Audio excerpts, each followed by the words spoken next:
everybody. It's that time to start the show, and here I am on time. I've been pretty good about being on time lately, except for those Mondays. Those Mondays when I can't get home on time, that's when we have problems. But here I am, the one that you love, asking for another day. Yes. Courtesy of Air Supply. Anyway, it's Thursday, which you know what that means. FTG Day, and today I tried to stick with things where I could throw out an FTG, so let's see if that happens. We'll try and figure that out. But anyway, that's what we're here for. FTG Thursday.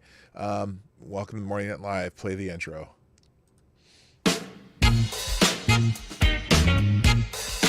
Ladies and gentlemen, coming to you live from the Lucky Dog studio in a hidden location somewhere in the upper Midwest of the United States of America, it's a brother making his own way, but with all the wrong opinions. Welcome to the Morning Night Live with your host, yours truly, PDawg Knight. And stop the music. Good morning, everybody. Welcome to the Morning Night Live. I'm your host, Marty, also known as Dawg Knight on the internet. Welcome back to the Dawg Knight Channel. It is Thursday, FTG Thursday, on February 25th, 2021, and I am so glad to see you here. And no, I'm not late, Gun Fox. I was actually 20 second early? Oh, well, oh, damn it. Didn't I do this? Yeah, Gun Fox, you're going to get me on this one. Anyway, well, goodness gracious. We have our first sponsor of the day, and that would be Black Hebrew Israelites through the super chat function from YouTube, who says, I'm paying for this bell. That's right. Okay, you got a bell, but it's kind of under false pretenses. But you know what? If you want to buy a bell, I will gladly give you a bell, as I did. But now let's go into the well, now you threw me off, so let's just go into what I do, and I'll say good morning to everybody. And the first to hear bell goes to our friend Richo from Down Under. But Black Hebrew Israelite, you were here just under the gun of second. So there you go. Also, good morning, Gunfox61. CNN sucks, the most redundant name on the internet. Also, good morning, Renee Mayette, who loves the thumbnail. Yes, I was trying to make a goofy face like Cuomo. I just realized, oh my gosh, here we go again. I didn't even notice this. Let me fix something real quick. Gosh darn it. Because this thing resets on me sometimes. I had to re-log into the, what's this called? Streamlabs OBS. There we go. Now I don't look so orange. I'm not doing that orange thing. Okay, there we go. Anyway, yeah, the thumbnail. I was trying to make that goofy face that Cuomo was making in that picture, and it wasn't easy, but I feel like I did it justice eventually. Also, good morning to Select a Boy. Yeah, boy. Also, good morning, Somnambule Nation. Willet Forge, how you doing? Oh wow, okay. You guys are all here early and having a nice little chat before I got to. Oh, you're gonna move from Pennsylvania in 2 weeks, Gun Fox. Ooh, oh, for a better paying job. Well, congratulations. That's fantastic. That's a good reason to move. Also, good morning to Donatello Slapafellow. Nice to have you here. Good morning, Jonathan Peterson. Good morning to Hig. How you doing? Let's see. Good morning, P-Dawg, Select Boy. Okay, you're just saying to everybody in the rest of the chat. Also, MC's in the house. Hammer time. Also, good morning to Uncle Bad Touch. Come on, man. I love doing that. Good morning, TC Ball. Good morning, Thomas Cleaver, who I am not forgetting today. I got you, brother. I got you. Also, good morning, Advocatus Diaboli, Becca Fairley, Attack Alpaca. Who else? Johnny Bonsaco. Nice to have you here. What's up? Cultist 4. Mike Savage. Blarg. Good morning to I think I got just about everybody. I got to scroll quite a bit here. Good morning, Green Badger Outdoors. Nice to have you back. LA Prepper, what's up? Oh snap, I just started. Well, yes, I did just start. How you doing? Good morning, Don Keedick. How you doing? Jonas Pedersen. Did I already say that, or did I say Jonathan Peterson? I don't know. I always get it always messes me up. Good morning, Katie the Skate. Looks like that's everybody who's participated in the chat. Sana's here too, somewhere. Did this thing jump on me? Oh yeah, I did. I missed Jaeger Pony, Balin Bobby. I missed a couple of people because the way my chat skips when I scroll like this. One of these days, I'm just going to use that function where I just click the thing. Well, let me see if this does this. Oh, no, I can't do that because then it'll be one of those. Maybe I should just restore the chat over here. Anyway, hi, everybody. Nice to have you here. If you figure out during this show that you like what we do, hit the little like thumbs up thingy. And also, oh, my God. Oh my goodness gracious. Well, Thomas Cleaver, you are definitely... You are the new Streamlabs superstar. Oh man, with a massive... I mean, we're talking... Who is that guy? Here, hang on a second. Let me see if I can figure this out. I think it's not... No, not Grant. It's a... What's that guy's name? Who's on the... Hang on a second here. A Ben Franklin. Holy smokes. Thank you very much. That's very generous. And Thomas Cleaver says, I recently regained access to some Bitcoin fractions I thought were lost. Here's to good luck. Wow. Well, that's so incredibly generous. Thank you very much. I get taken aback by that kind of stuff. Thank you. That is very, very super cool of you.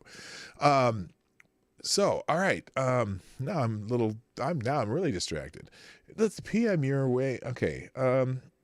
Did somebody else just come in too? Okay. Well, thank you. Thank you so much, Thomas Cleaver. That's very generous. Okay. So let me get back to what I was trying to think about here.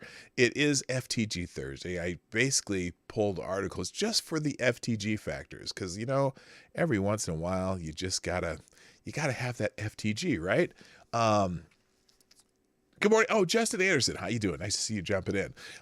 So yeah, it's an FTG day, and I thought I'd start with Andrew Cuomo just because it's almost too easy.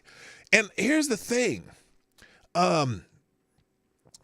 This story that kind of popped up yesterday is kind of okay, so the title of the stream is Blood in the Water, right? Because Andrew Cuomo is starting to lose his luster, right? Everyone, for the longest time during this whole COVID thing, he was being propped up as the savior, the great politician, because he was the anti-Trump when it came to how he communicated about COVID-19.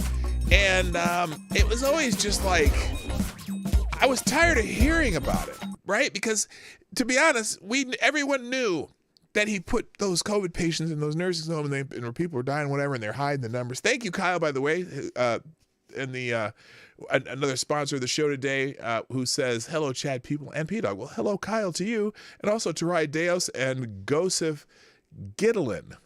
Did I say that right? Or is it Joseph with a G? Well, sup to you too. I'm glad you're here. And by the way, anyone here who might be new, make sure you subscribe to the channel and click the bell. So, so back to Andrew Cuomo. So Andrew Cuomo's being propped up as if for example, when the Democrats were having their primaries and they're thinking, oh my goodness, maybe if they if something goes bad, maybe we could recruit Andrew Cuomo to be the presidential candidate. Everyone's pumping, basically they were moistening their tongues for, that little taint tongue bath thing that I talk about all the time. And then now though, the the balls are dropping here and there, right? You got the whole thing where now people are admitting that they held back some numbers for political purposes. And so I think some people are smelling some blood in the water, right? Because, some of the media is finally showing some scrutiny to Andrew Cuomo. And then so yesterday, someone who was a staffer of Andrew Cuomo thought, well, this would be a good time to drop another bombshell. Good morning, Sean. How you doing? Hello, my fellow diners. And Mr. P-Dawg. Well, good morning to you too, Sean. And Cynical Lindsay. Hello, good morning. So they're like, okay, so someone feels like, oh, well, maybe this would be a good time to drop another bomb on Andrew Cuomo because, you know, the blood's in the water, the sharks cart swimming around and you know, doing whatever. So we get this. If I can get it on the screen, there we go. Former staffer details sexual harassment by Governor Cuomo. Now, as I think about this, before I even get into the story, I think about this, and I think about, well, let's see. If Andrew Cuomo were a Republican, well, then we would just be listening and believing, right? But I haven't been able to gauge, just since this story's come out, I haven't been really able to gauge how people are treating this story yet. We're going to get there. You haven't heard about it much on the mainstream media, but here's some of the alternative media that's highlighting this. So, former staffer details sexual harassment by Governor Cuomo. Lindsay Boylan's official title when she worked for Governor Cuomo was Deputy Secretary of Economic Development for New York State and Special Advisor to the Governor. Special advisor. Okay, not really. I'm just, it just was weird. Good morning, Lord Stanhope. Okay, so she quit that job in 2018. And last December, she announced on Twitter that it had been the most toxic work environment she'd ever been in. She added, if people weren't deathly afraid of him, they'd be saying the same thing, and you'd already know the stories. She also said this about the governor at the time. This is a universal story. Someone named Chris Jammer said, my ex-girlfriend's mother used to work for him, and she would end every day in tears because he's such a megalomaniac. Now, I don't know if anyone would really believe he was a megalomaniac, right? Because he's just so humble, and oh, wait a minute. He wrote a book about how great he did on the COVID thing before COVID was even ending. But anyway, he is a bit of a megalomaniac, and he kind of comes off as a bit of a crime boss when different reporters and stuff ask him questions that he doesn't like, and he kind of goes off them. And then the one Democrat guy that was talking about the hospital things and how they should look into it, and he was threatening that guy's political career, and he comes off as a mobster. I'm not saying he is a mobster, but he has that New York thing going there where he should not be questioned and whatever not. But anyway, she replied, he's a total asshole surrounded by enablers. Oh, that's comforting. About a week later, Boylan wrote another thread about Cuomo stating, quote, yes, Governor Cuomo sexually harassed me for years. Many saw it and watched. That thread concluded with Boylan saying she was not ready to tell her story and be forced to relive the experience. Oh, goodness gracious. This was back in December. Does anyone remember this? Does anyone remember this being in the news at all? Did any news media go, oh, maybe we should hear her story and find out what's going on? I don't recall, because that was when Governor Cuomo was still, he was still a superstar, right? The superstar thing, right? Good morning, Gamey Verlaine. Yes.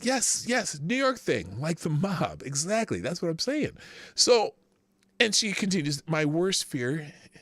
I am about validating the experience of countless women and making sure abuse stops.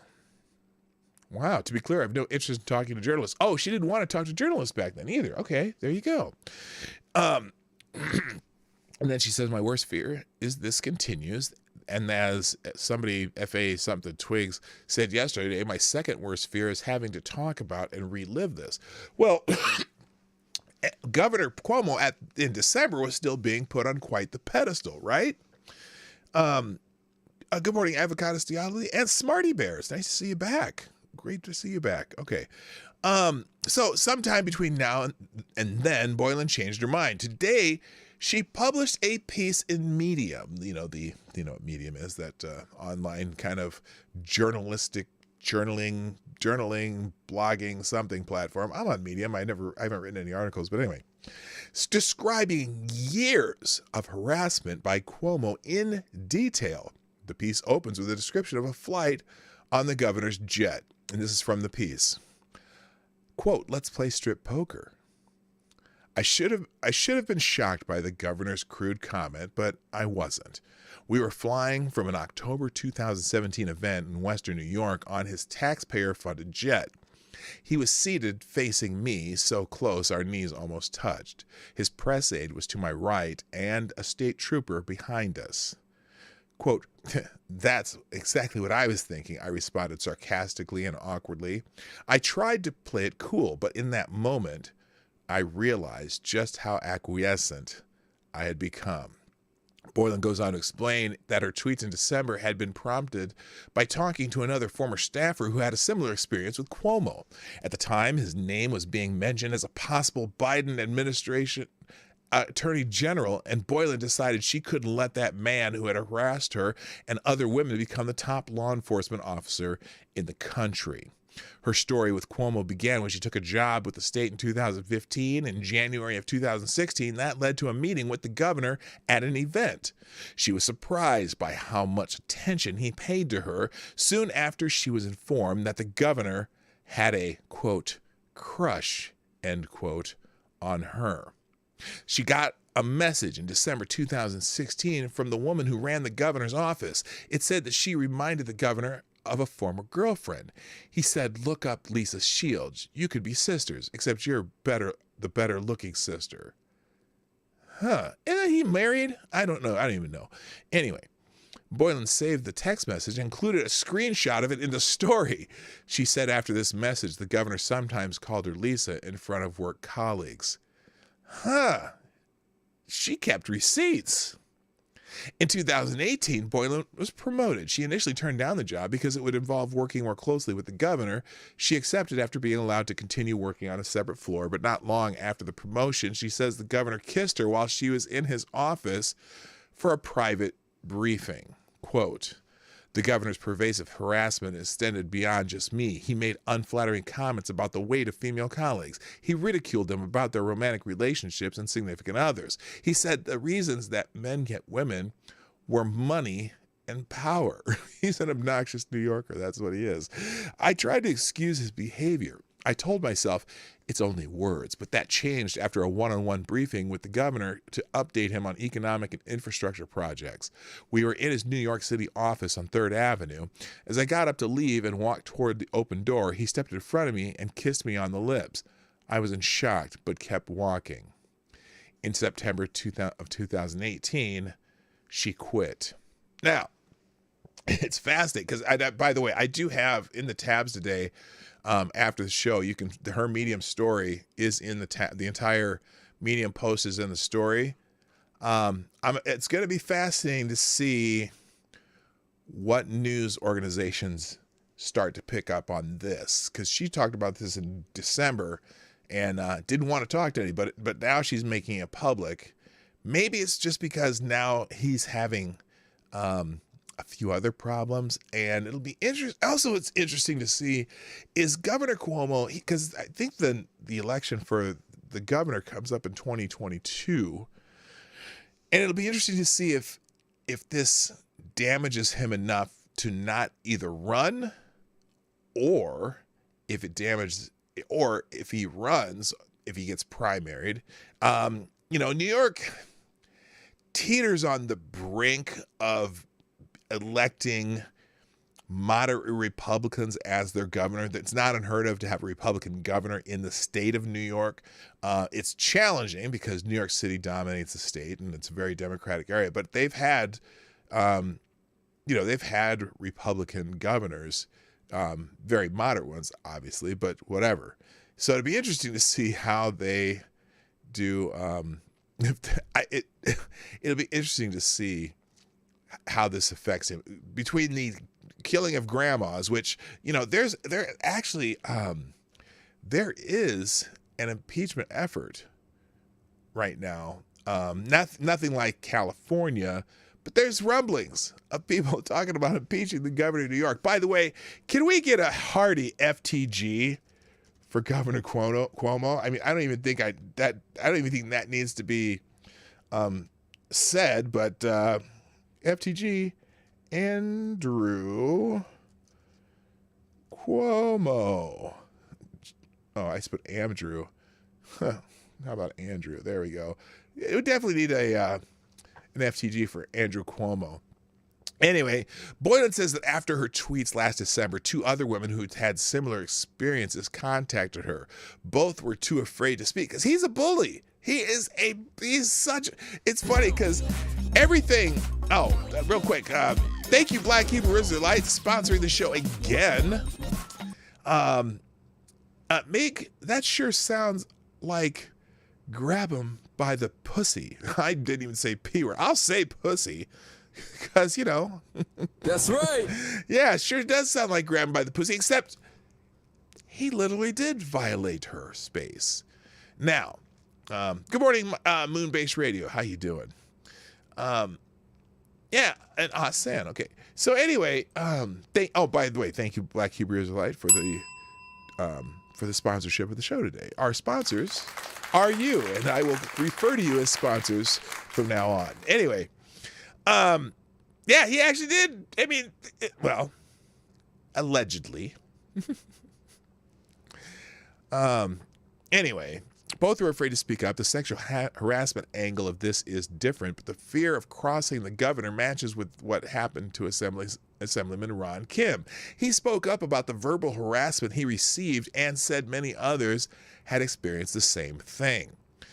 Listening to Boylan's story, so I'm saying the wrong one there.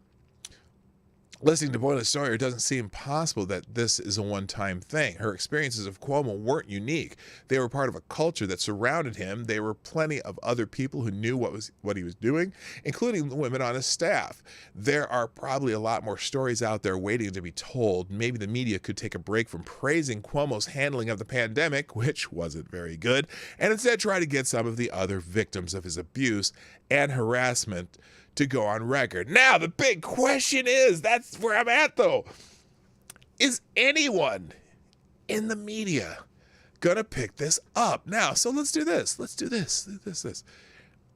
I'm gonna pull up my DuckDuckGo tab here, and we're gonna put in Andrew Cuomo harassment.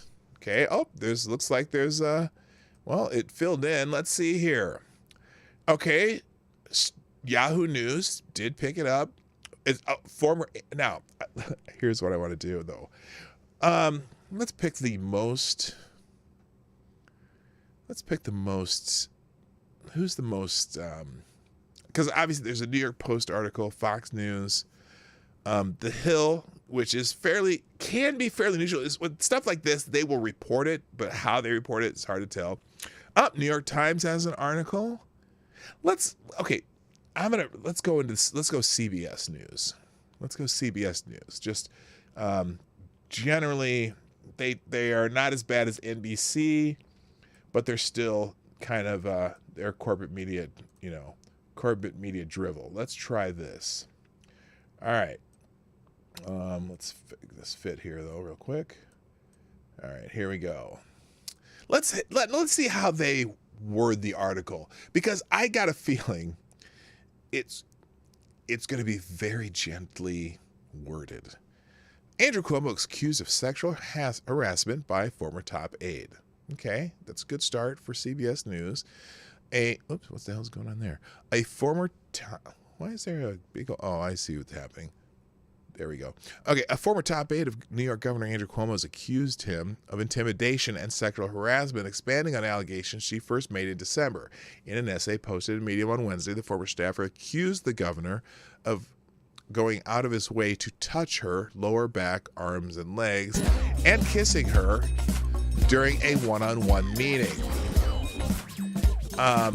Lindsey Boylan, the former chief of staff on New York State's economic agency, claimed that the governor took an uncomfortable interest in her after she was appointed to the role in 2015. My boss soon informed me that the governor had a crush on me, she wrote, saying she was told by the director of the governor's offices, yada, yada, yada. So that's very factual based on the article. Thank you, Gunfox61, for sponsoring the show. Check your Discord DMs. Dems want to remove nuclear codes from Biden. Story link in your Discord. I have that article. I already have that one. Thank you, Gunfox. I appreciate that. Yeah, that story cracks me up. Thank you, Gunfox61. Appreciate it. Let's see here. All right, so I'm looking through this. So they're pretty much just quoting the article. Oh, but they add in something here. Let's see. Lindsay. Okay. Yeah, just they're talking about how, look up images for Lisa Shields. You can look like her. Good morning, Zach Osborne, by the way. Also, Zablé and Moonbase Radio. What's happening? Okay, so, and then the governor was calling me Lisa for the colleagues. Boylan, who is now running for Manhattan Borough President, wrote in a series of December tweets that Cuomo sexually harassed me for years. I could never anticipate what to expect. Would I be grilled on my work, which was very good, or harassed about my looks? Or would it be both in the same conversation? This was the way for years, she wrote. The governor denied the accusations at the time. It's not true, he said during a regularly scheduled press conference. I fought for and I believe a woman has the right to come forward and express her opinion and express issues and concerns she has, but it's just not true. His office again denied the accusations on Wednesday. As we said before, oh wow, that I gotta turn that alert down. His office again denied the accusation on Wednesdays. As we said before, Mrs. Boylan's claim of inappropriate behavior are quite simply false, Press Secretary Caitlin Girard said in a statement. Girard said Boylan's recollection of a 2017 flight on the governor's jet on which she alleged he suggested playing strip poker cannot be true because the flight logs do not match her account of who was on board. He was in a seat facing me, close, our knees almost touched. His press aide was to my right and a state trooper behind us, Boylan said of the experience. Girard said there was no flight where Lindsay was alone with the governor, a single press aide, and a New York State trooper. Okay, hold on. Hold on. That doesn't mean that did she say those were the only people on the flight? Or did she mention who was in her nearest vicinity? Thank you, Flowers by Irene, with the 223 through Streamlabs for sponsoring the show. How do you do, fellow kids? Not sure what's that's in reference to, but yeah, there you go. Let's see. Oh, thank you much for being a sponsor of the show. Sponsors are all greatly appreciated. Cuomo's press secretary shared what she had said was the governor's schedule from October 2017, which lists every passenger on his flights as well as a statement from other aides on the trips. We were on each of these October flights, and this conversation did not happen, senior advisor to the governor, John Maggiore, president and CEO of Empire State Development, Howard Zemsky, Cuomo's former director of communications, Danny Lever, and former press secretary Abby Fasher-Collins said in a statement. How? Okay, look, she was talking about who was in her direct vicinity. Were these other people all within direct vicinity and listened to every statement made on the flight? Do you think it's something that he just screamed out to the entire plane, or was he joking to her? In any case, good Lord, she didn't say those were the only people on the flight. Boylan said she long tried to excuse the governor's behavior, but could not after she gave her an unsolicited kiss during a private meeting at his New York City office. According to Boylan, the governor stepped in front of her as she was leaving his office and kissed her on the lips. I was in shock, yada, yada, yada. So it looks like they're giving this a kind of a straight, they're obviously getting statements from other people that are denying this, but looks like CBS is doing it pretty straight here, although they certainly are giving a lot of time to people who are disputing her account. So listen and believe doesn't seem to be in place here. They seem to be protecting the governor.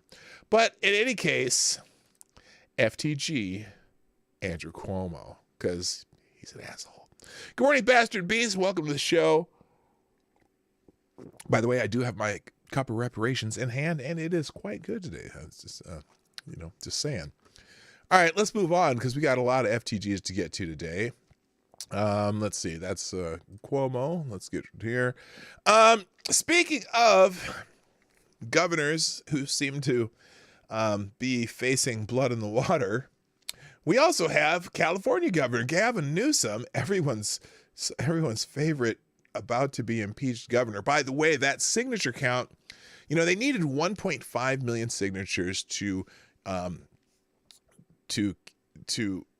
enact a recall of Gavin Newsom, and the group that is trying to get the signatures said that they wanted to try to get at least 1.9 million signatures by mid-March, which is their deadline for signatures from the time they started collecting them.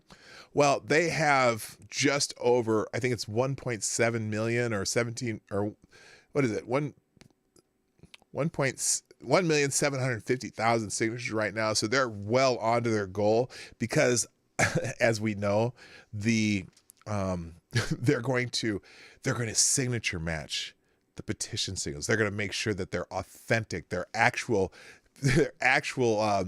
voters who signed the petition. Oh, but they can't do that for elections. Anyway, good morning, Ann Lynn. Good morning, Cynical Lindsay. Nice to see you. But Gavin Newsom, he's just stepping in it left and right. So Newsom holds an indoor event at a restaurant barred from offering indoor dining. Oh, I'm just getting my FTG ready here. Governor facing a recall effort over handling of the coronavirus.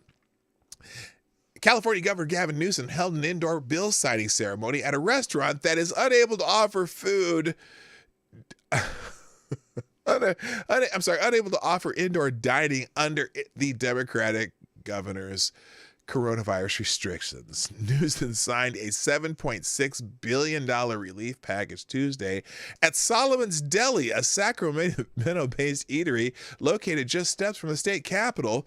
While the Democrat addressed reporters maskless from inside the deli, Sacramento County restaurants are at least 2 weeks away from being allowed to reopen indoor dining. Newsom also chose to hold the event indoors, despite the fact that Solomon's advertises outdoor seatings and a heated patio. Sacramento residents enjoyed sunny weather with temperatures near 60 degrees during the event.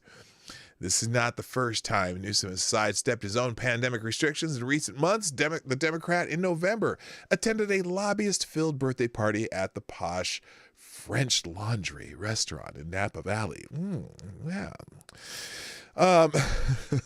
Newsom ignored social distancing guidelines and did not wear a mask in photographs of the event, a violation of his own coronavirus rules. So can we get an FTG for Gavin Newsom? By the way, Newsom is a perfect example of one of my more favorite proverbs from modern times. Democrats make rules for other people to follow. Good morning, Tom Rich. Richo, you changed your name in the middle of the show. What's going on? That's weird. I've never seen anyone do that before. Anyway, hi, Richo again. Tom Rich. I'm like, well, who's Tom Rich? Oh, that's Richo. Anyway, and so there you go.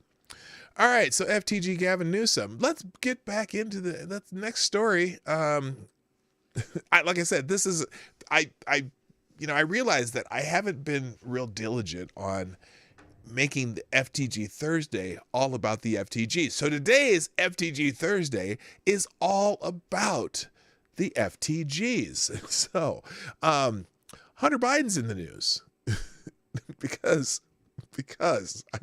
he has to be. Apparently the Daily Mail has been doing some little research on Hunter Biden, and they came up with this story. Apparently Hunter Biden yeah, remember when he got divorced, right? And his brother passed away, and he was living with his brother Beau's widow, Hallie. But he was also sending raunchy texts and FaceTiming in the shower with her married sister as they declared their love, and she called him their prince. This dude, okay, ladies, maybe you can answer this question.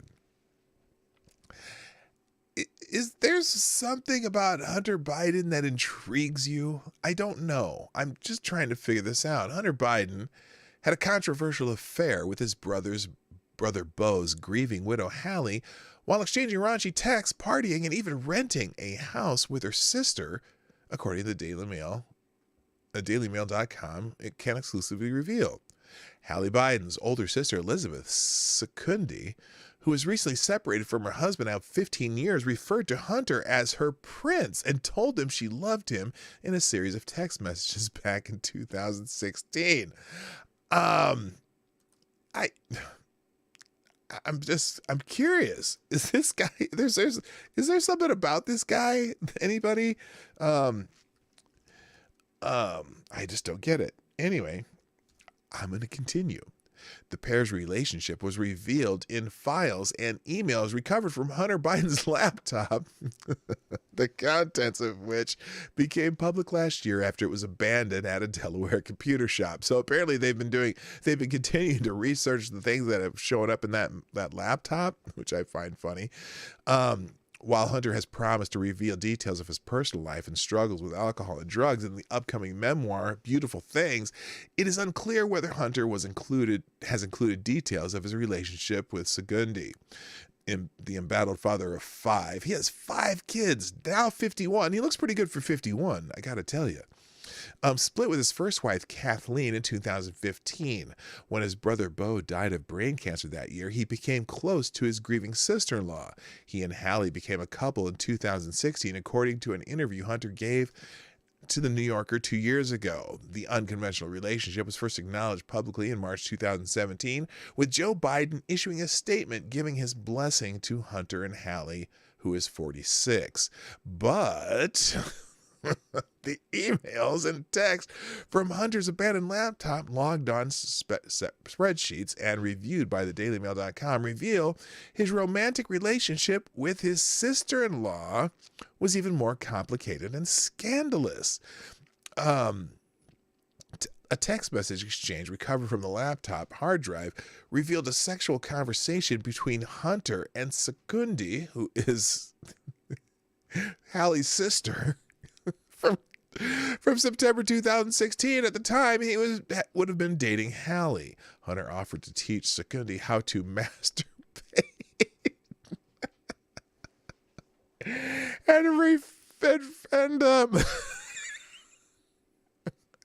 and referenced buying her panties.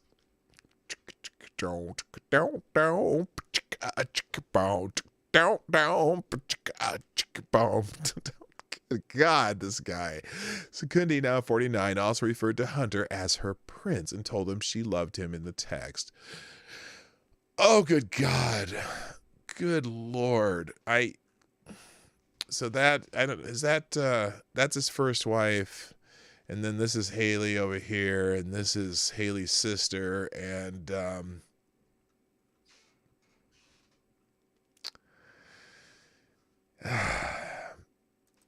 FTG Hunter Biden. Oh, speaking of the Biden family, this was interesting, and it's not necessarily an FTG, but it kind of is. Biden, our president, has revoked 7 Trump executive orders, but provides no explanation. So he's just basically going in and revoking executive orders. Anything Trump, he's revoking. President Joe Biden revoked 7 executive orders on February 24th, issued by President Donald Trump between 2017 and 2021. The White House offered no explanation for the revocation in its formal press release. Biden's action revoked one of the first executive actions Trump signed upon taking office, an executive order titled Core Principles for Regulating the United States Financial System. The order set out the Trump administration's policy on financial regulation, with the first listed goal to empower Americans to make independent financial decisions and informed choices in the marketplace, save for the retirement, and build individual wealth. The policy also sought to prevent taxpayer-funded bailouts and to enable American companies to be competitive with foreign firms in domestic and foreign markets, among other priorities. So that's certainly a good thing that Joe Biden was thinking of the people with that one. Gosh, you wouldn't want any of that to happen. Yeah, right. Continuing, the policy also sought, Biden also sacked an April 2018 executive order titled Reducing Poverty in America by Promoting Opportunity and Economic Mobility. Definitely need to revoke that idea. What? Trump's order directed the federal government to reform the welfare system around a set of core principles, including improving economic independence, targeting benefits for people with low incomes, and reducing wasteful spending by consolidating or eliminating federal programs that are duplicative or ineffective. Well, gosh, we wouldn't want to be efficient now, would we? The Biden administration also axed a presidential memo that unshackled the Department of Defense from collective bargaining constraints in order to give the military maximum flexibility to cultivate a lethal, agile force adaptive to new technologies or posture changes. The Epoch Times sent a request for comment to a Trump spokesman. The 7 executive actions revoked on Wednesday are the latest reversals of Trump administration policies taken by the Biden administration. The list of revocations included a COVID-19 executive order Trump issued that directed federal agencies to address the economic repercussions of the pandemic by rescinding, modifying, waiving, or providing exemptions from regulations which could imperil economic recovery. Another canceled Trump memorandum had directed the federal government to review funding for localities like Seattle, which took a lax stance on anarchy and riots during the summer and fall of 2020. An order titled Promoting Beautiful Federal Civic Architecture, which directed sweeping stylistic overhaul of federal architecture with a focus on a return to classical and traditional forms, was also undone. Biden is also wiping out one of the last executive orders issued by Trump, which had forbidden unelected bureaucrats from initiating or signing off on federal rules. Okay, I'm just going to give him an FTG for that. Wait, what's going on now? Okay, I don't know what's happening here.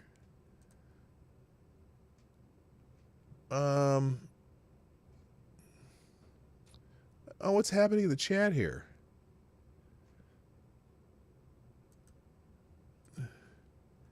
Oh, is Rachel a little bit lit up? Well,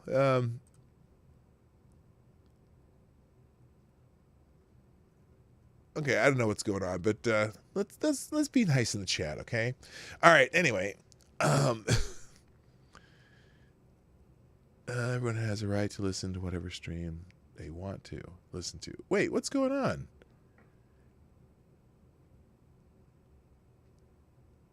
What the hell's going on? Okay. I'm trying to see what's happening here, because okay.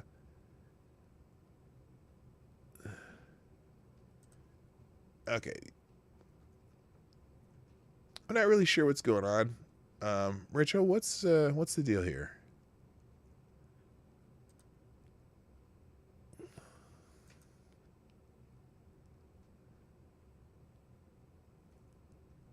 No.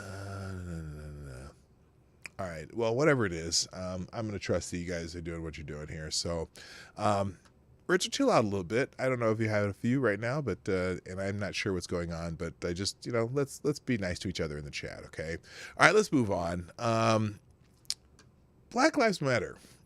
Here's an interesting article, because this came up yesterday, and then this morning I just happened to see something kind of corresponding to this. So last year, Black Lives Matter Inc. raked in tens of millions of dollars as cities around the country were burned in riots, totaling more than $1 billion in damage. But according to a new report from the Associated Press, the $90 million donated to the political group in 2020 isn't reaching local activists. BLM has been around since 2014 and had been backed by big-name celebrities and the Democratic Party. So a group of 10 chapters called the BLM 10 rejected the foundation's funding offer last year and complained publicly about the lack of donor transparency. Foundation leaders say only a few of the 10 chapters are recognized as network affiliates. In a letter released November 30th, the BLM 10 claimed most chapters have received so little or no financial resources from the BLM movement since its launch in 2013 that has had adverse consequences for the scope of their organizing work, local chapter leaders told the Associated Press. The chapters are simply asking for an equal say in this thing that our names are attached to, that they are what they're doing on our names, said April Goggins, organizer of Black Lives Matter DC, which is part of the BLM 10, along with groups in Indianapolis, Oklahoma City, San Diego, Hudson Valley, New York, and elsewhere. We are BLM. We built this, each one of us, she said. Records show some chapters have received multiple rounds of funding, and the amounts ranging between $800 and $69,000 going back as far as 2016. The BLM 10 said the amounts given have been far from equitable when compared to how much BLM raised over the years. Another report recently published by Politico shows many individuals who founded the movement continue to take advantage of its public success while shafting local activists. The operations of Black Lives Matter have always been opaque, with thousands of members and dozens of affiliates. Two of its three co-founders are no longer affiliated with the movement, even as they continue to represent Black Lives Matter on TV.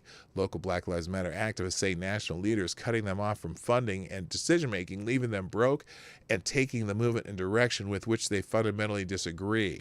And as the Black Lives Matter movement grows in influence with millions in donations and celebrity endorsements, local organizers argue they're the ones on the streets pushing for change, and they're not getting their due, the outlet reported in December. So remember there was this spat, and they were saying, a bunch of the local chapters were saying, hey, you're raising all this money, where's it going? Because it's certainly not coming down to these chapters.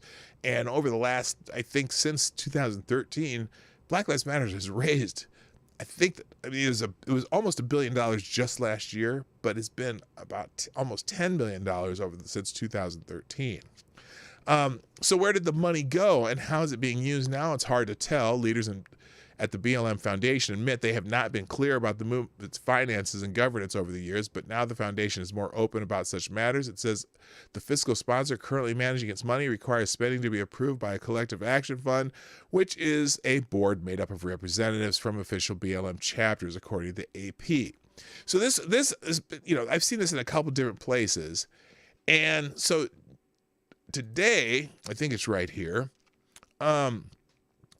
apparently a lot of their money doesn't necessarily go to Black Lives Matter causes or chapters. Good morning, James Colley. How you doing? You threw some boomer stuff at me again? All right, just got here. Hope all is good. Yeah, it is. It's good. All right. So here, this guy, Benjamin Martin II, who says, after reading this Black Lives Matter, the organization has done more work for transgenders than actual Black lives. There's nothing wrong with that, but the group has been taking money under the guise of being an organization for the progression of Black people, yet again, another group. So this is from their annual report, and this document came out because, let's see, what's the thing here? Would you look at that? Okay, they gave $21 million to mostly trans activist groups and kept $60 million for their own organization growth. Because the question came up, here it is. Black Lives Matter unveils $3 million in pandemic relief fund. Okay, and then this says that $3 million for that. They gave $21 million to mostly trans activist groups and kept $60 million. So here's the breakdown in a document from Black Lives Matter themselves. In 2020, we selected 30 local organizations not part of our grassroots apparatus to be our first cohort of official BLM GNF grantees. As several communities were thrown into heightened political, socioeconomic, and medical vulnerabilities through COVID-19, BLM GNF, I think that's the BLM something foundation, Grand something foundation, sought to ensure the survival of some societies, listen to this, some of society's most vulnerable Black LGBTQIA folks.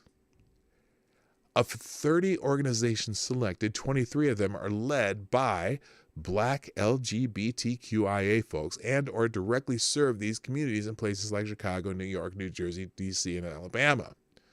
Alabama, that sounds random. Our selected organizations are listed below. We have committed 6-figure grants to each of these organizations. So, is it just me?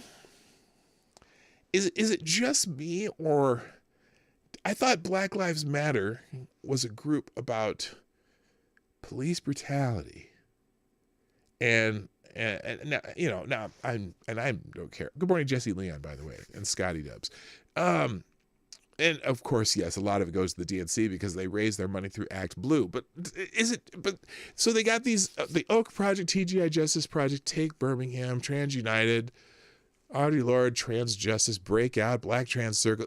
These 30 groups are all about Black and trans or LGBTQ people. Now, remember who the founders of Black Lives Matter is. The 3 founders are 3 Black lesbian Marxists. That in itself is irrelevant, except for the fact that when they are raising funds because supposedly black men are being gunned down in the streets by police all the time,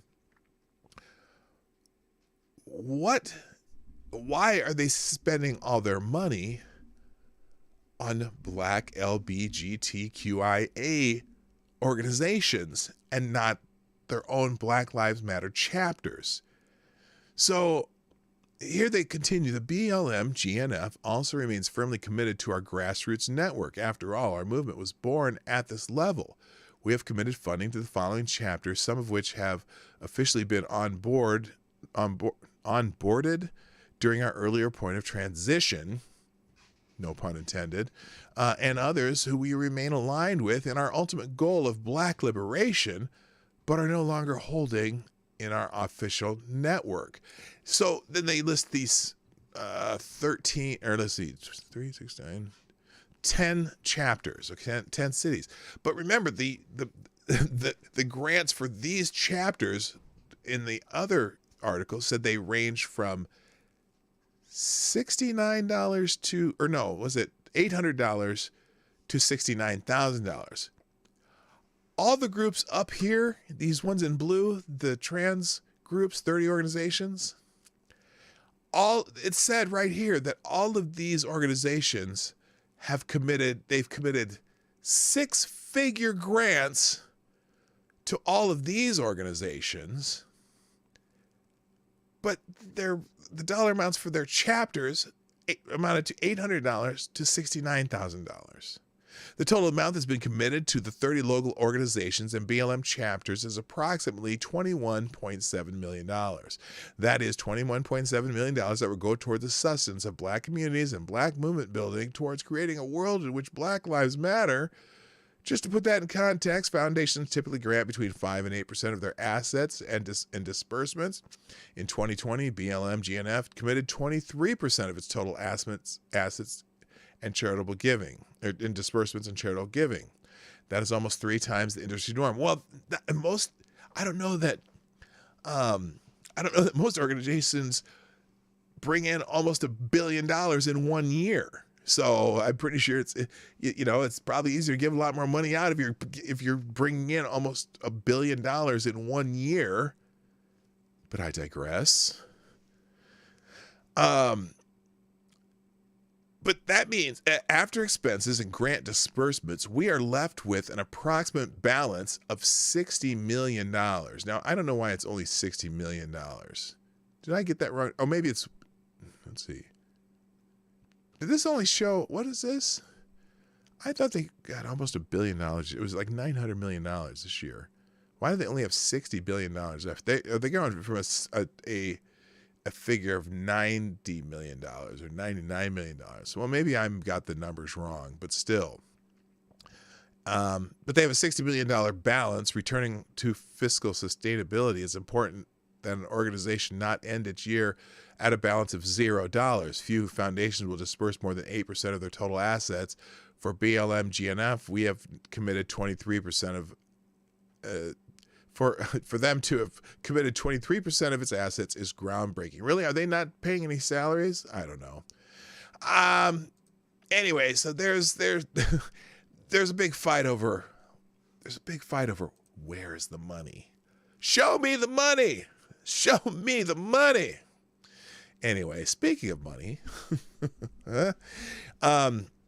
this show is sponsored by you. And some of you are sponsoring monetarily. Some of you are sponsored by sharing the stream. And the people who share the stream, I greatly appreciate you too. Thank you, Becca Farley, Cynical Lindsay, Tyler F., and RVA Dar, and Johnny Bonsacco, and Zach Osborne. Thank you all for retweeting the show or putting it out on social media. If you'd be so kind while you're thinking about it, down there somewhere, there's that arrow that says share. Share the stream out, whether you're doing this at the beginning of the show or during the show or while you're watching a replay. Share the stream out. Just let people know you like it. Maybe a couple other people will join us.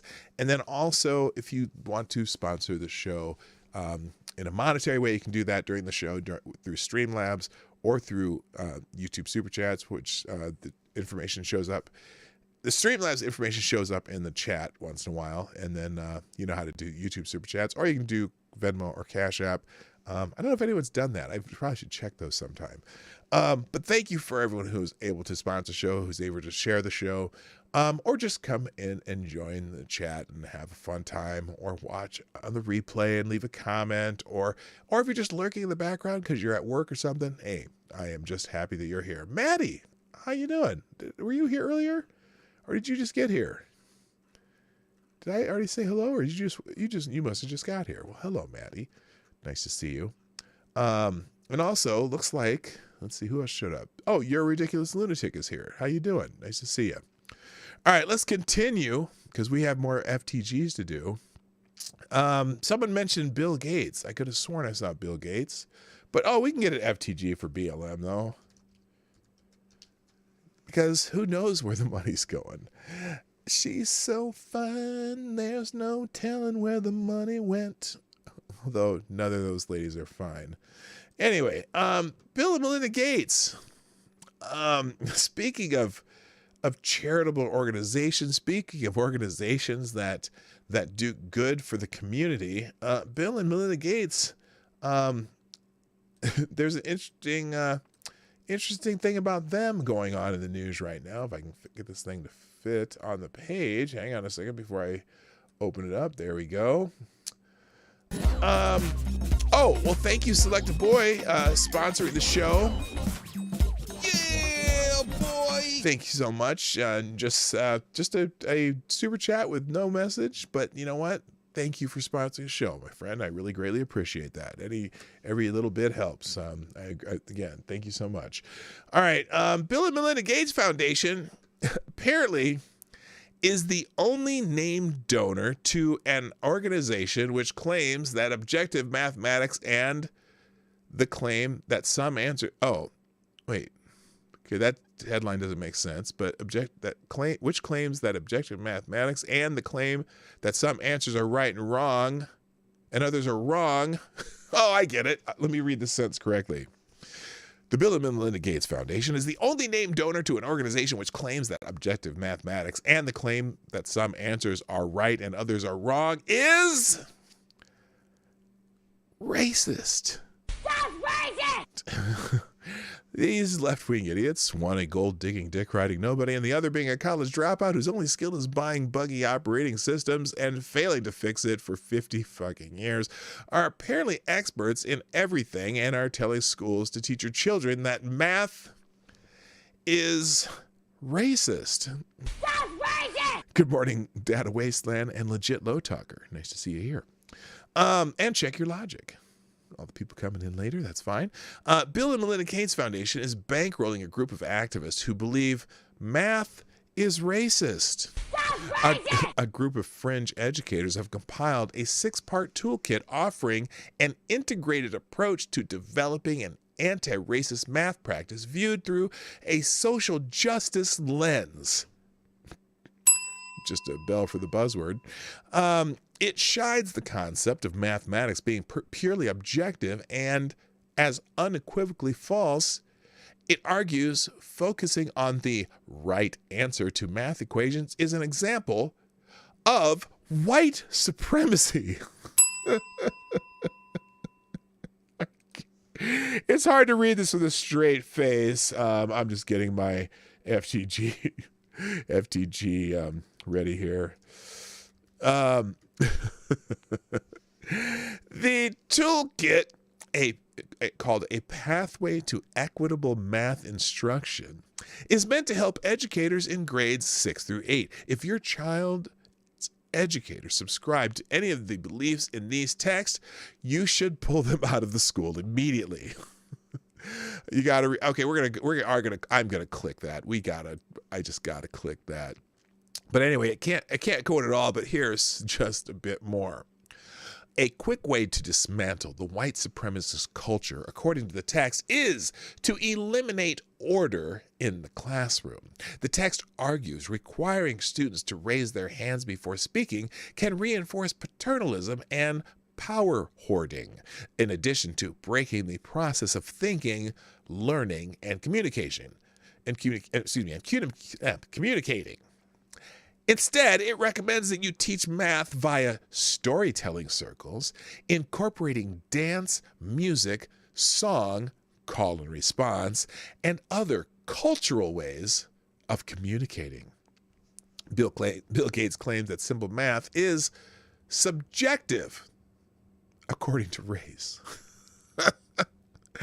But he simultaneously claims that global warming mathematical projections are so dead on balls accurate that we must completely stop eating meat and start drinking feces, which is also part of the story. But anyway, so Rita Pahini, math upholds white supremacy culture, which helps explain why Asian kids struggle with it so much. Yay! Exactly.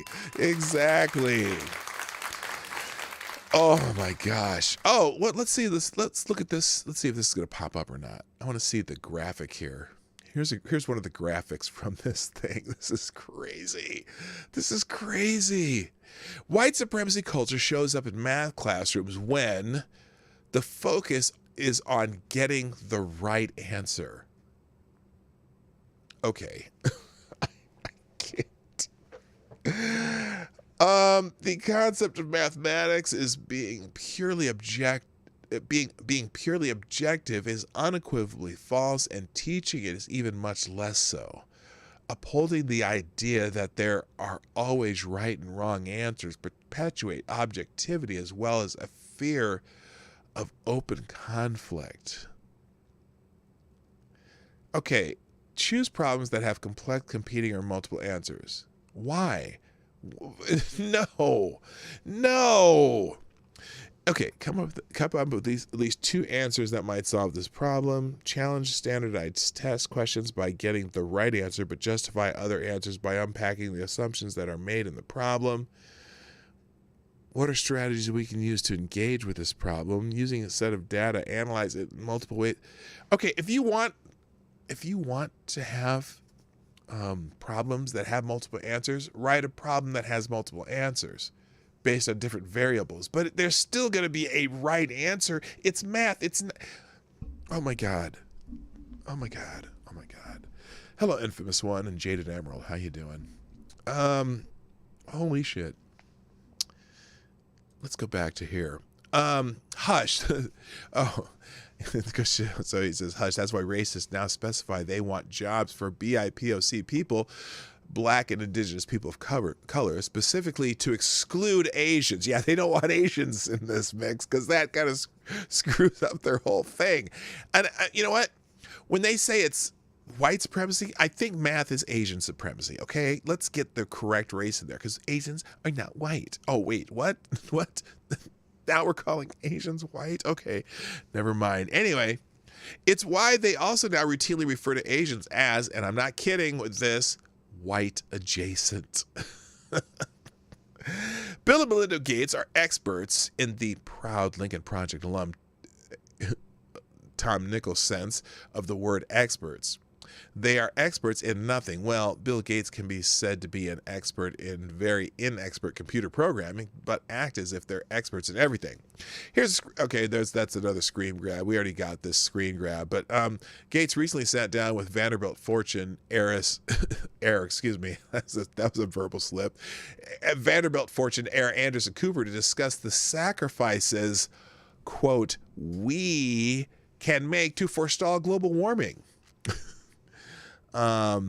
This past Sunday, Bill Gates, net worth $133 billion, and Anderson Cooper, $110 million, got together on 60 Minutes to discuss the numerous sacrifices Americans will be expected to make to avert an imminent climate catastrophe. Now, let's just hold on there, Bippy.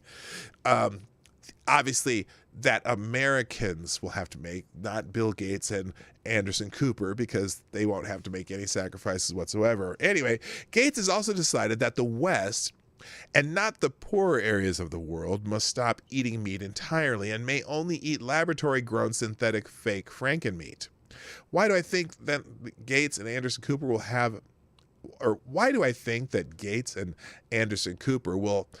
a guy who can get them real meat? The billionaire co-founder of Microsoft has called on wealthy countries to stop eating beef because of the environmental cost of its production. In an interview this week to promote the new book, How to Avoid a Climate Disaster, Gates told MIT Technology Review, I don't think the poorest 80 countries will be eating synthetic meat. I do think all rich countries should move to 100% synthetic beef. Can you feel the tingling inside? Can't you just wait? You can get used to the taste difference, and the claim is they're going to make it taste even better over time. Oh, great! And yes, Pastor Pete, Soylent Green is people. Representative Boebert, a Republican from Colorado, begged to differ, tweeting an image of a raw steak with the message, "Come and take it, Bill. Come and take it." Gotcha, bitch. Anyway, and then also he drank water made of human feces. Here's an update on the machine that produced that water. Wow. And then this guy, Ace, finishes, why do I get the sense that both Bill Gates and Anderson Cooper have drank poop before and not for any political purpose either? Okay, FTG, Bill and Melinda. Moving on. And here's I got the article of this, the other article that corresponds to this, just that they're bankrolling the Mathis racist lunacy. So that'll be in the tabs at the end of the show today. Let's see, moving on. Oh, let's talk about Coca-Cola, again, just for, since it is, FTG Thursday. Hang on. Let me type that in there so I'm prepared. Let's talk about Coca-Cola again, because it's definitely an FTG today there. Bravo to the Coca-Cola company for being bold enough. This is written by someone named Buck Throckmorton on the Ace of Spades blog, and it's pretty funny, so I just thought I'd read it. Bravo to the Coca-Cola company for being bold enough to accuse every single one of its white employees of being racist. That's racist!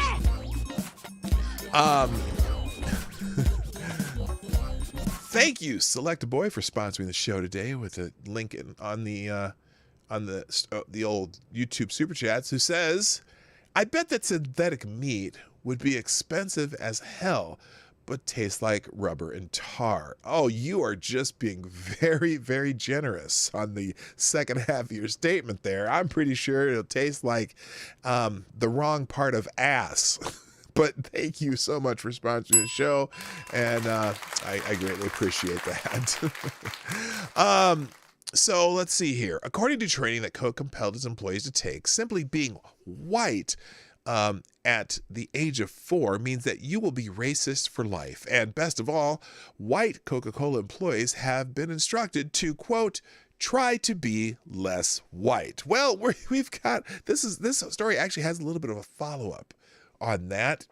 And our favorite internet fake personality, Titania McGrath, or some people say Titania, but I like to say Titania McGrath, has this. Which is the, oh, here you could, hey guys, you can vote on this one. This will be our poll question in the chat today. Which is the best ever Coca-Cola advertising slogan? Choice number 1, you'll put a 1 for choice number 1, taste the feeling. Choice number 2, it's the real thing. Number 3, life tastes good. And number 4, best ever Coca-Cola advertising slogan. Number 4 choice, try to be less white. And though it's important that Coke also mount an advertising campaign to similarly accuse its white customers of being racist too, it has a more immediate problem.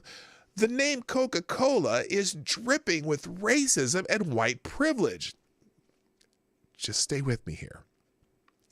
And it must be changed immediately.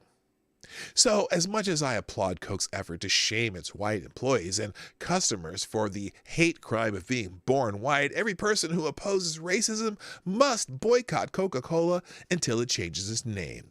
Coca-Cola was created by John Pemberton, a Confederate veteran of the Civil War who once owned slaves. He named the product, and therefore the name Coca-Cola is forever smeared with the legacy of slavery and Confederacy. Mr. Pemberton, who died in 1988, but his creation has lived on with the same name for 130 plus years. Now, when was the best time for the Coca-Cola company to change its name given to it by a slave-owning Confederate?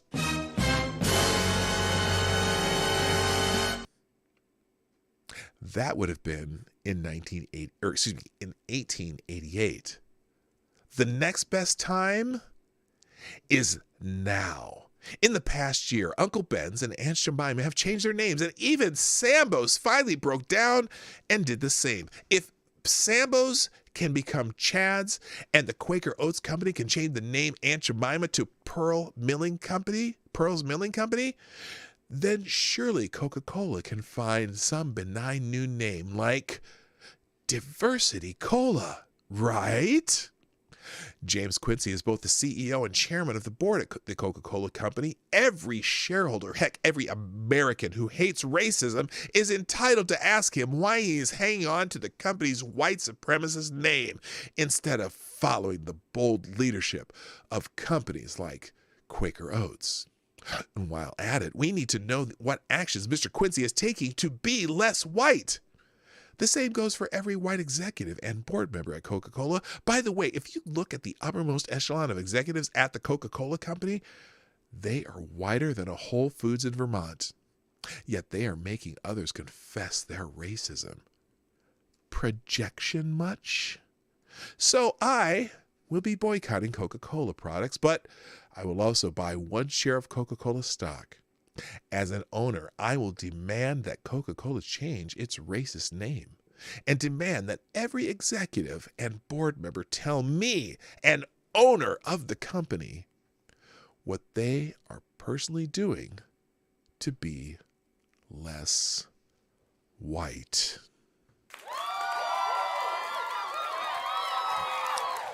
Ladies and gentlemen, FTG to Woca-Cola.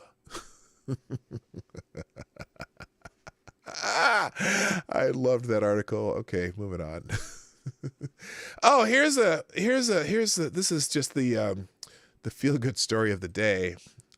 An Oklahoma man, now I don't mean to put his picture on here because I don't want to, make it seemed like this is anything new. Oklahoma man was released early from prison and has been accused in 3 deaths. This is the feel-good story of the day, just or not. Chickasha, Oklahoma. An Oklahoma man who has been released early from prison in January as part of a mass commutation effort is now accused of 3 killings, including the death of a neighbor whose heart he cut out, authorities said. The judge denied bail Tuesday to Lawrence Paul Anderson, who faces 3 counts of first-degree murder and 1 count of assault and 1 count of maiming for the attack this month in Chickasha, about 35 miles southwest of Oklahoma City. According to the Oklahoma State Bureau of Investigation, Anderson is accused of killing Andrea Lynn Blankenship, 41, and cutting out her heart. Authorities say Anderson brought the heart to his uncle and aunt and uncle's house, cooked it with potatoes, and tried to serve it to them before killing Leon Pye, 67, wounding the aunt and killing Chaos Yates, the pair's 4-year-old granddaughter. Isn't this guy special? Anderson sobbed in court during the initial court appearance Tuesday. The Oklahoman reported, "I don't want no bail, Your Honor. I don't want no bail," he said. So, yeah, apparently he needs to be back in prison, or wants to be. Anderson's attorney, Al Hawk, indicated that he will seek a mental evaluation to determine whether Anderson is competent to stand trial. You know what? How about we just plead guilty and call it a day? Anderson has been sentenced in 2017 to 20 years in prison for probation violations on a drug case, the newspaper reported. Republican Governor Kevin Stitt commuted the sentence last year, 9 years in prison, and Anderson was released after serving time a little more than 3 years. Grady County District Attorney Jason Hicks criticized the criminal justice reform that led to the commutation of hundreds of Oklahoma inmates. Now, wait a minute. Okay. That can be a symptom of prison reform. Interesting. This makes an AP article, but yeah, this is not good. And I don't even know who to FTG. Let's just FTG Oklahoma for that one, because I'm not even sure. There's multiple people to FTG on that one. All right, moving on. I only got a couple more here. Let's see. Democrats. So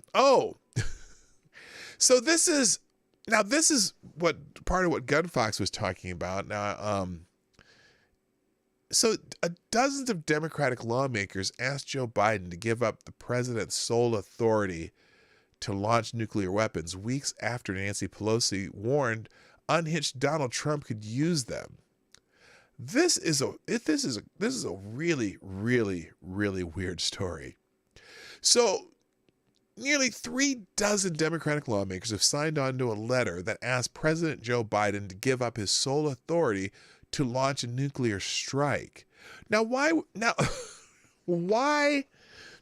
on earth would they want to have Joe Biden, the most popular president in the history of the United States of America, with over 80 million votes voting for him, more than almost 10 million more votes than Barack Obama, why would they want to take away his ability to launch nuclear weapons? I'm just trying to understand. Vesting one person with this authority entails real risks, read the letter, according to Politico and Fox News, which was written by California Democratic Representative Jimmy Panetta. Past presidents have threatened to attack other countries with nuclear weapons or exhibited behavior that caused other officials to express concern about the president's judgment. Oh, this is about Trump, isn't it? One such president was former President Trump, whose mental state concerned lawmakers, especially in the wake of the January 6th insurrection.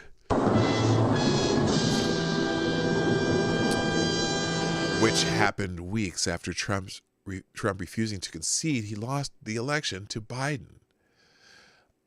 Trump was impeached by the White House of Representatives for inciting that insurrection, however, was acquitted earlier this month by the Senate, in which 2/3 of the body would have had to vote for conviction. On January 8th, 2 days after the MAGA attack, House Speaker Nancy Pelosi said that she had talked to the chairman of the Joint Chiefs of Staff, General Mark Milley, about preventing an unhinged president from launching a nuclear strike. Now that's okay. She said she spoke to Milley to discuss available precautions for the preventing of an unstable president from initiating military hostilities or accessing the launch codes and ordering a nuclear strike. The situation of this unhinged president could not be more dangerous. U.S. presidents are able to unilaterally order a military strike and are followed by what's called the nuclear football, which contains the relevant codes. So, first of all, her going to those generals, Joint Chiefs of Staff, whatever, talking about that is literally, I don't know what the word for it is. Is it sedition? Is it treason? I don't know what there's something that she just did that was majorly illegal. Now we talked about, I know this, we mentioned this a while back, but look, hello, Lesser Logic, by the way.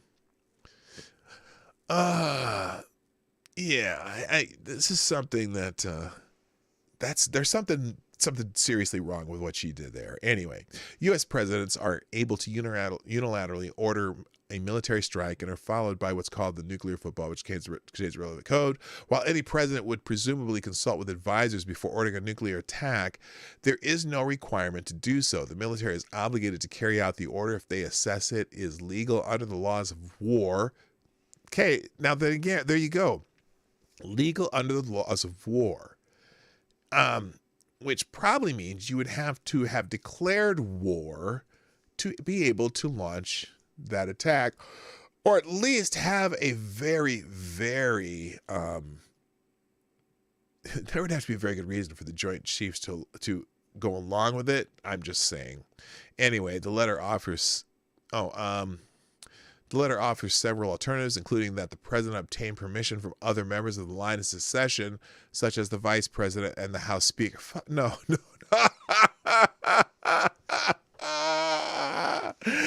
Oh, no. No, we would not have to get, if the president and Joint Chiefs say it's going to go, imagine if a war had broken out during Trump's area and they were someone was talking about launching nuclear weapons, and the president would have to get permission from Nancy Pelosi.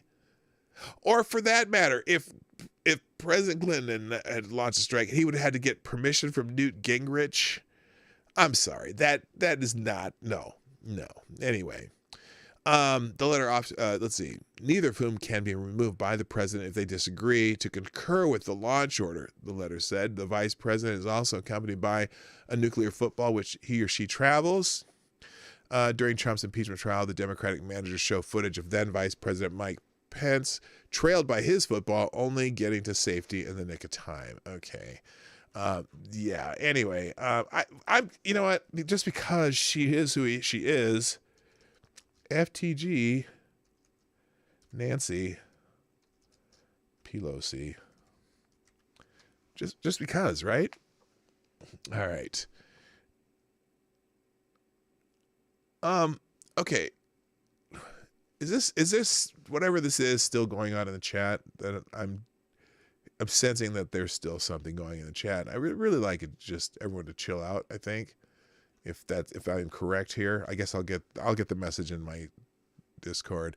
Here's another FTG. This time it's a Republican, and FTG to this guy, South Dakota Attorney General accused of lying about a fatal car accident last September. South Dakota Attorney General hit and run a man, killing him, or rather he claims he wasn't hit and run because he didn't know the thing he hit was a human. He says he didn't know it was a man until he revisited the collision scene the next day. Problem, prosecutors say the dead man's eyeglasses were found in his car. Oh, Good Lord. Pretty sure deer don't wear eyeglasses. From the Washington Post, days after South Dakota Attorney General John Ravnsborg fatally struck a man while driving in September, the detectives told the Republican official they had found a pair of broken glasses inside his Ford Taurus. They belonged to the man he killed. That was a problem, detectives said, because Ravnsborg, 44, said he didn't know he had hit a man until the following day when he returned to the scene and found the body of Joseph Baver, 55, in a ditch. They're Joe's glasses, so that means his face came through your windshield, one of the detectives said in an interview released by the South Dakota Department of Public Safety on Tuesday. He's a Republican, so believe me, you'll be hearing more about this story. Who's Andrew Cuomo? I don't know who Andrew Cuomo is. I'm not familiar with that name. Anyway, impeachment charges have been filed against him, and Governor Kristi Noem says he must resign. Good for her.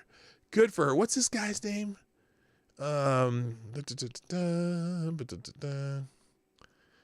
Okay, it's the hell's this guy's name? Jason Ravnsborg. FTG Jason Ravnsborg. FTG, that guy. And good for Kristi Noem for decisively saying, hey, this dickhead must go. Did he run to take a Ted Kennedy pause to clear the alcohol out of his system? He says he wasn't drunk, but one wonders. Anyway, the police interrogation. There's a video of the police interrogation that'll be in the tabs. I don't know when it's from. It's from around the time the incident, or if it's from more recently. It starts getting contentious at 1:10. They tell him face came through the window. Anyway, so yeah, dude can F right off. So they got the entire interview on YouTube. You can, if you're interested.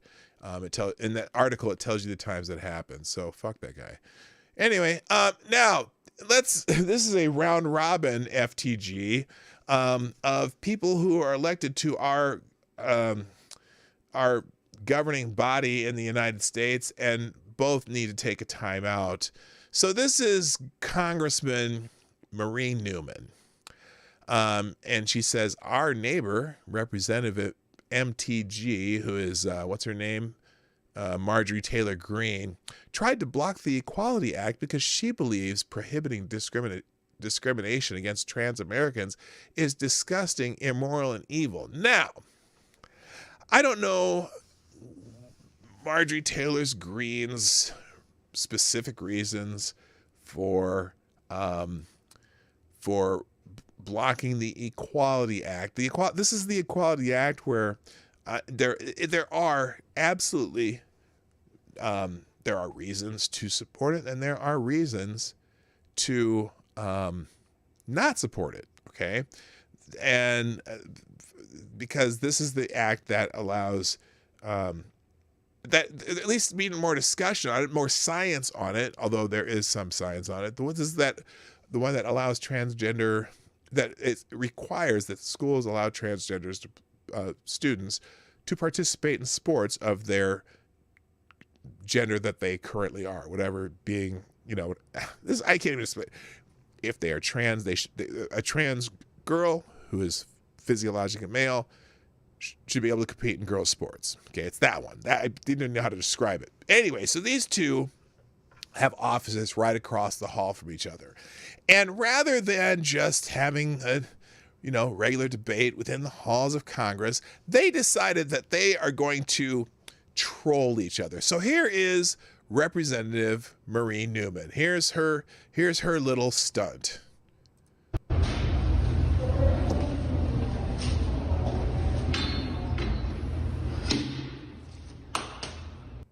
Okay, and here's the accompanying tweet that she does. Our neighbors, Representative MTG, tried to block the Equality Act because she believes in prohibiting discrimination against trans Americans is disgusting, immoral, and evil.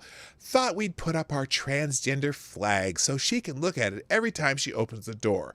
Now, just for your information, Congresswoman Marie Newman has a I don't know, a child. One of her offspring is transgender. Now, childish. Oh, we're going to troll the congressman across the hallway. And then MTG decides, well, I can't be an adult either, so I'm going to troll our neighbor. And she basically mimics the tweet.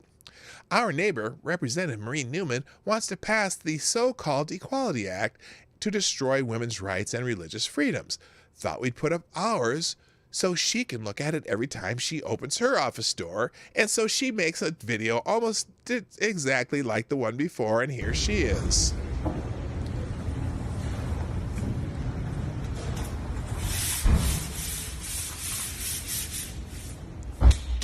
And does the same little clappy thing.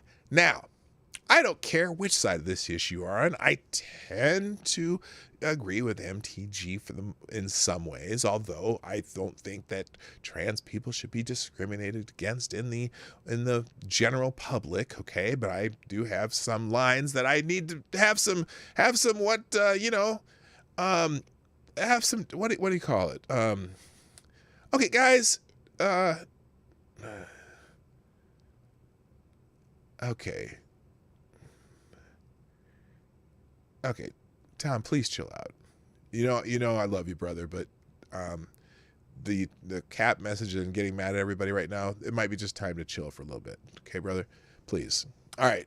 Anyway, these two decide to have a little Twitter war. Okay? I'm going to say FTG to both of them. Grow up. Act like you're elected representatives and not having a schoolgirl fight in middle school, okay? So FTG, MTG, and what's the other one's name?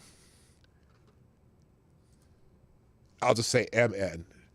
There we go. MN, Marie Newman and MTG, FTG to both of you. Okay? Act like adults, please. So. And finally, this is the Andrew Cuomo being, there's another article. This is the CBS News version of the Andrew Cuomo article. Hey, guess what, people? I didn't even realize it, but I'm out of time. And I actually I may actually not be late today because I noticed the time before I got too deep into it. So, thank you so much for being here today. I'm not sure all the stuff's going on in the chat, but I just want everyone to chill out.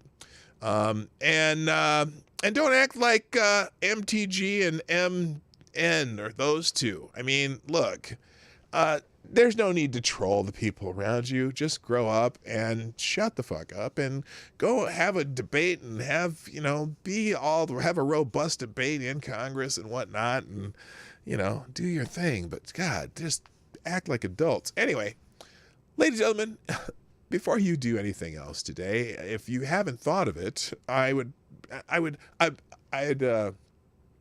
not abhor you. What's the word? I'd not admonish you. I would request very nicely that you hit the like button down there before you go. And if you haven't shared the show out, share it out. If you're watching on a replay, put a comment in the comment section. Even if you're watching live, come back and put a comment in the comment section because I'm about to put the tabs and all the articles that we went through today in the description down below and on the Discord server. Also, be sure to jump on the Discord server once in a while. Gunfox puts tons of great news articles out there. And if you have special messages for the show, or if you want to put up videos in the we have a shill section where you can put up videos of other people or your own videos if you like. And there's a whole bunch of stuff on the Discord server you can check out. So, and eventually I'm going to start using that for special Q&A days. So we'll do them in the Discord server live there. So I'm trying to figure out how I'm going to do that, but we'll get to that. But thank you so much for dropping by the show. And also the sponsors today, Black Hebrew Israelite, Thomas Cleaver, This is Kyle, Gunfox61, Flowers by Irene, and Select a Boy. Thank you for sponsoring the show. Thank you to everyone who participates in the chat. I hope you all have a great day. We'll have one more show this week tomorrow. And also look for my series, Proverbs for Modern Times, which I'm putting out one a week, which usually has 3 different new proverbs that we write or create for some of the situations that you see today. So anyway, that's it for today, people. It's time for me to go. I gotta leave. Thank you again. My name is PDawg Knight, and I'm out of here. Bye-bye. Hey, this is Dawg Knight, and thank you for watching today on the Dawg Knight channel. If you have an observation or remark you'd like to make about this video or my channel, I absolutely welcome you to write it in the comments section down below. I really look forward to hearing from you. And before you go, if you like what you saw but you're not already subscribed, please make sure you hit the subscribe button and definitely click that bell that pops up afterward so you'll be notified when I post new videos or when we go live. I broadcast my live show, The Morning Night Live, Monday through Friday at 10 a.m. Eastern, 9 o'clock Central. A special thank you to all supporters of this channel who share our videos on social media and who make donations through the Streamlabs link, which is also in the description down below. Thanks again, and until next time, I'm Dawg Knight, and I'm out of here.